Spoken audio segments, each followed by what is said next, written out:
How much Gandhi money will it cost you to come to Canada? कितना खर्चा लगेगा? बातें हज़ारों में होंगी या लाखों में? डेफिनेटली लाखों में। कितने लाखों में? उसके लिए वीडियो देखो। Let's get started. इस वीडियो में कनाडा आने का पूरा process as well as step by step कितने आपके एक्सपेंसेस होने वाले हैं उस चीज़ों के बारे में मैं बात करने वाला हूँ। फर्स्ट ऑफ ऑल, ये पूरा प्रोसीजर 6 to 7 मंथ्स का है, तो उस हिसाब से आपको स्टार्ट करना है पूरा प्रोसेस। एडवांस में स्टेप्स लोगे तब जाके आपका प्रोसेस जल्दी से जल्दी खत्म होगा और आपका इनटेक मिस नहीं होगा। मेन बात वही है कि आप अच्छा सा अपना जो इनटेक आप सोच रहे हो वो इनटेक आपको मिल जाए। इस वजह से मैं कह रहा हूँ कि पूरा प्रोसेस 6 to 7 मंथ्स एडवांस में लेके चलो। The first mandatory step is passport. सबसे पहले आपको पासपोर्ट चाहिए प्रोसेस को शुरू करने के लिए। क्यों? क्योंकि आइल्स एग्जाम देने के लिए पासपोर्ट ही एक ऐसा आइडेंटिटी है जो आपको देना पड़ेगा। So passport is the first main thing. अगर आपके पास टाइम नहीं है फिर भी वो लगभग 15 दिन या 1 महीने में पासपोर्ट बन के आ जाता है घर पे। सो अभी तो पासपोर्ट की सिस्टम एंड प्रोसेस बहुत ज़्यादा फास्ट होने लग गई है। सो पासपोर्ट इज फर्स्ट। आगे के लिए क्लासमेट की नोटबुक है मेरी, सारा प्रोसेस मैंने लिखा हुआ है। सो मैं एक बार एक देखूंगा और पढ़ के बताऊंगा आपको। सभी नोट्स मैंने लिख रखी है इसी के अंदर, सभी प्राइसिंग और सभी points. Let's consider it. Second step is IELTS coaching. अगर आप आइल्स कोचिंग लेना चाहते हो, मैं कहता हूँ ले लो, ताकि आपको बेसिक क्राइटेरिया बेसिक आइडिया आ जाए कि आइल्स एग्जाम किस तरह से होगा, ताकि आप एक बार में पास कर लो और कुछ भी प्रॉब्लम अगर ना हो। क्योंकि बेसिक फंडामेंटल्स कोचिंग वालों को पता रहते हैं कि क्या है क्या नहीं है। एज अ कॉमन पर्सन अगर आप आइल्स स्टार्ट कर रहे हो तो आपको ऑनलाइन से नॉलेज तो डेफिनेटली मिलेगी, लेकिन बेसिक फंडामेंटल्स ज़्यादा पता नहीं चलेंगे जितना आपको कोचिंग से उतना पता चल जाएगा। सो वो तो है ही, as well as YouTube videos और वेबसाइट्स भी है जहाँ से आप ब्लॉग पढ़ के भी आप सीख सकते हो आइल्स को। सो कोचिंग लेनी है तो उसके लिए खर्चा लगभग 5 से 10 हज़ार का कोचिंग होता है। हर जगह हर एक स्टेट में डिफरेंट सिनारियो है, लेकिन इतने के अंदर 5 से 10 हज़ार कंसिडर कर रहे हैं हम, तो उतना खर्चा आइल्स कोचिंग का होता है। और कोई कोई कंसल्टेंसीज ऐसा भी लाइक ऑफर रखती है कि अगर आप हमारे से कोचिंग ले रहे हो एज वेल एज उसके बाद की वीज़ा प्रोसेसिंग हमसे करवा रहे हो तो हम फाइल का चार्ज नहीं करेंगे। तो ऐसी भी कोई कोई कंसल्टेंसीज ऑफर प्रोवाइड करती है, तो वो भी आप जाके चेक करना अपने स्टेट में कहाँ कहाँ कैसा है। सो ताकि आपको थोड़े से एक्सपेंसेस बच जाए, क्योंकि उनकी ओर से आइल्स की कोचिंग भी हो जाएगी और वीज़ा फाइल भी वहीं से हो जाएगी, तो उस हिसाब से देख लेना। Next step is IELTS exam का खर्चा। अभी 2020 में आइल्स का खर्चा 14,000 रुपीज़ है आपके एक बार एग्जाम देने का। बाद में डिपेंड करता है आप कितनी बार एग्जाम दे रहे हो, लेकिन वन टाइम 14,000। एक बार आपका आइल्स का रिजल्ट आ जाए फिर आप अपने कंसल्टेंसी के पास जाओगे और उनसे कहोगे कि आपको कॉलेजेस चूज़ करनी रहेगी। सो आप उनसे कॉलेजेस चूज़ करने के लिए मीटिंग रखते हो और वहाँ पर आपको वो अपने हिसाब से आपके करिकुलम और एकेडमिक के हिसाब से आपको कॉलेजेस सजेस्ट करते हैं। वैसे आप बहुत सारी कॉलेज में अप्लाई कर सकते हो, ऐसा कोई भी रिस्ट्रिक्शंस नहीं है, लेकिन इतनी सारी कॉलेजेस में अप्लाई करने का कोई मतलब नहीं है, ज़्यादा पैसा वेस्ट होगा।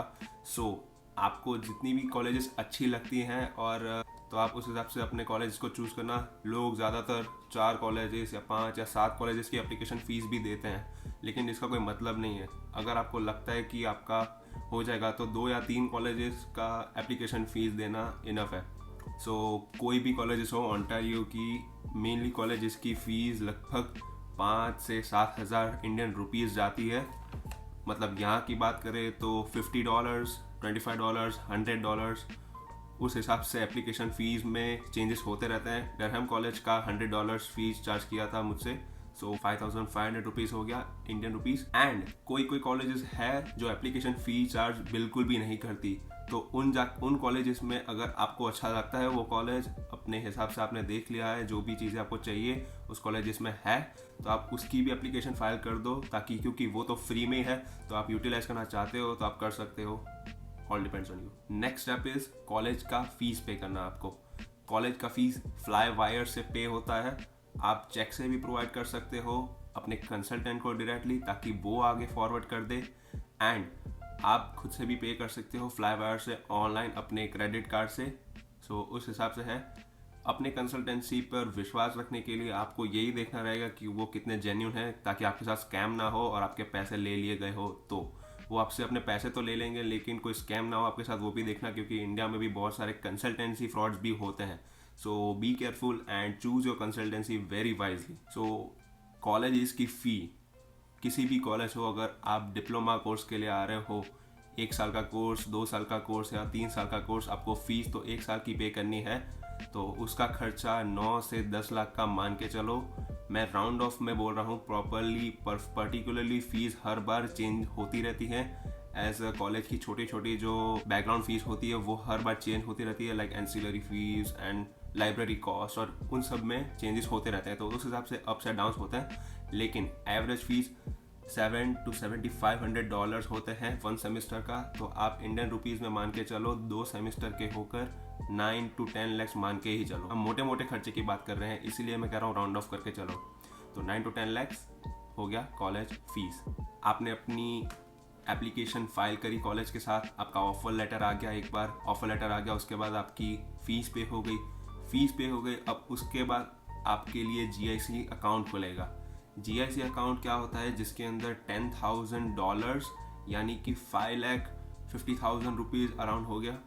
तो 10,000 कैनेडियन डॉलर्स आप अपने GIC अकाउंट में रखोगे, आपको पे करना होगा, यहाँ से वहाँ इंडिया से कनाडा ट्रांसफ़र करना होगा, ताकि आप अपना जब बैंक अकाउंट खुलवाओगे स्कोशिया बैंक के साथ, तब स्कोशिया बैंक आपको महीने के महीने वहाँ से आपको पे करता रहेगा। फर्स्ट मंथ में आपको $2,000 मिलेंगे एंड उसके बाद सभी मंथ्स में आपको $675 मिलेंगे, 1 साल से अपने दूसरे साल तक।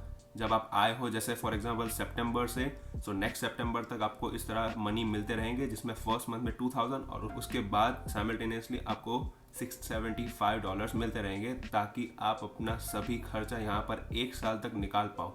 एक बार GIC कंफर्मेशन आ जाता है, एक लेटर होता है GIC का, वो आ गया। उसके बाद आप अपने मेडिकल एग्जाम के लिए जाओगे। मेडिकल एग्जाम एक बायोमेट्रिक, जिसका नाम आपने बहुत बार सुना होगा कि बायोमेट्रिक्स होता है। हाँ, उसके अंदर आपका फिंगरप्रिंट होता है, आपका मेडिकल एग्जाम होता है, आपका बेसिक हेल्थ टेस्ट होता है, और अगर आपके बॉडी पे कहीं पे टैटू है, सो टैटू का आपको प्राइस देना पड़ता है। क्योंकि अब वो मेडिकल चीज़ के तो हमें नहीं पता क्या होता है, लेकिन टैटू का भी प्राइस आपको देना पड़ता है। डिपेंड करता है इंच बाय इंच, जितना इंच बड़ा होगा उतना आपको ज़्यादा आपको पैसा पे करना होगा। सो बेसिक मेडिकल एग्जाम की बात करूँ, जिनका टैटू नहीं है, जैसे मेरा कोई टैटू नहीं था मेरे बॉडी पे, तो उसका खर्चा लगभग 5,000 आया था। सो स्टेट बाय स्टेट डिपेंड करता है, लेकिन आप इतना मान के चलो, सो उतना खर्चा आया था। और मेरे फ्रेंड का लाइक टैटू पूरा हाथ कवर था, पूरा हाथ टैटू से कवर था, तो उसका खर्चा लगभग 3,000 रुपये तक गया था। एक्स्ट्रा टैटू का खर्चे की बात कर रहा हूँ, तो उसकी फ़ीस 8 से 9,000 भी चली गई होगी उस हिसाब से। After medical you have to file the visa, आपको वीज़ा फाइल करना होगा। सो वीज़ा फाइल करने का खर्चा, जैसे मैंने बताया कि आपको अपने कंसल्टेंसी से बात करनी होगी, जैसे वहाँ पर ऐसी सर्विसेज प्रोवाइड है कि नहीं, कि उनके वहाँ से आपने पढ़ाई भी करी IELTS की, एज वेल एज वो आपको वीज़ा का चार्ज फ्री में करेंगे। कोई कंसल्टेंसी है जो वीज़ा फ्री में फाइल करती है, और कोई है जो 10,000 चार्ज करती है। लेकिन जो ऑनलाइन खुद उनकी जो फीस होती है, जो एक्चुअल वीज़ा की फीस होती है, वो 8,000 रुपीज़ होती है, और आगे का उनका जो भी चार्ज वो करना चाहते हैं वो करेंगे। अगर आपको ठीक लगता है तो आप कर सकते हैं। मैंने 10,000 रुपीज़ दिए थे वीज़ा फाइल के लिए। और अब जब आपका टाइम आएगा, लाइक ये बहुत ही अच्छा टाइम होता है, जब आपकी खुशी से आप बहुत उभर जाते हो। आपका वीज़ा वीज़ा कंफर्म आ जाता है, तो आपको मेल आती है, तो आपको वीज़ा कलेक्ट करना रहता है। तो अगर आप वीज़ा कलेक्ट करने खुद जाते हो ऑफिस पे, तो उसका कोई चार्ज नहीं होता है। लेकिन अगर आप डिलीवरी लेते हो घर पे, सो 600 to 700 रुपीज़ होता है चार्ज। तो उस हिसाब से इसका भी चार्ज अगर आप गिनना चाहो तो गिन सकते हो डिलीवरी के लिए, अगर आपके घर पे डिलीवरी चाहते हो तो। अगर वीज़ा का ऑफिस दूर है तो डेफिनेटली डिलीवरी करवा लेना, कोई प्रॉब्लम नहीं है। लेकिन नज़दीक है तो यार चले जाओ, खुद से खर्चा बचा लो जितना हो सकता है उतना। नाउ वीज़ा आ गया, अब बारी आती है सीधा शॉपिंग की। सो शॉपिंग में सभी का डिफ़र करता है डेफिनेटली, राइट। आपको क्या चाहिए क्या नहीं चाहिए वो आप पे डिपेंड करता है। मेनली अगर लोग 3 बैग ला रहे हैं तो खर्चा और बढ़ जाएगा, 2 बैग ला रहे हैं तो उससे थोड़ा कम होगा। मेरे को फ्लाइट्स ही नहीं मिल रही थी कि मुझे 3 बैग मुझे अलाउ कर दी जाए। सो मैं तो 2 ही बैग लेकर आया था, तो उस हिसाब से मेरा खर्चा होगा। लाइक अपने कपड़े हो गए, अपनी जो भी पर्सनल चीज़ें हो गई, अपना दवाइयाँ, अपने हेयर एसेसरीज और शूज़, ये अपने नवरात्रि के लिए या शेरवानी वगैरह जो भी आप ट्रेडिशनल लाना चाहते हो वो ला सकते हो। उस हिसाब से खर्चा होते होते 50 या 40 या 50,000 इतना गिन सकते हैं हम, 50,000 रखते हैं चलिए। तो शॉपिंग का खर्चा आप 50,000 ले लो, उसमें बैग आ गया, सूटकेस आ गया, अपना जो भी लेना आपको, नई चीज़ें लेनी है तो भी आ गए। सो इतना 50,000 to 70,000 हम इस चीज़ का रखते हैं। अब बात करते हैं कि आपको फ़्लाइट बुक करनी है। सो फ्लाइट आप रिस्क लेना चाहते हो कि वीज़ा आपका नहीं आया है, फिर भी आप एडवांस में फ़्लाइट बुक करना चाहते हो, तो रिस्क लेना है तो ले लो। मैंने लिया था लेकिन मेरा वीज़ा रिजेक्ट हुआ था। उस पर एक अलग वीडियो आ जाएगी कि वीज़ा में आपको क्या क्या चीज़ें ध्यान में रखनी है ताकि आपका वीज़ा रिजेक्ट ना हो, और रिजेक्ट हो तो उसके बाद क्या करना है प्रॉपरली ताकि सेकेंड टाइम भी रिजेक्ट ना हो, उस पर भी वीडियो आ जाएगी। वो एक ही वीडियो में आएगा सब कुछ। सो फ्लाइट के खर्चे पहले इंटरनेशनल स्टूडेंट्स जब आते थे तब वो लोग 40,000 या 30,000 रुपयों में भी वो यहाँ पर कनाडा आए हैं। मैंने लास्ट मोमेंट पे फ़्लाइट बुक करी थी क्योंकि जैसे ही मेरा वीज़ा आया उसके लगभग 2 या 4 दिन बाद मैं कनाडा आने के लिए निकल गया, क्योंकि इनटेक ऑलरेडी मैं लेट हो चुका था। लाइक मैं September 4 को यहाँ लैंड हुआ और उसी दिन मेरा क्लास स्टार्ट हुआ था, क्योंकि वीज़ा अभी तक आया नहीं था मेरा सेकेंड टाइम पे। सो ऐसा होता है। तो लास्ट मोमेंट बुक करोगे तो आपका फ़्लाइट का टिकट 1 लाख के ऊपर भी जाएगा। सो उसके लिए भी रेडी रहना।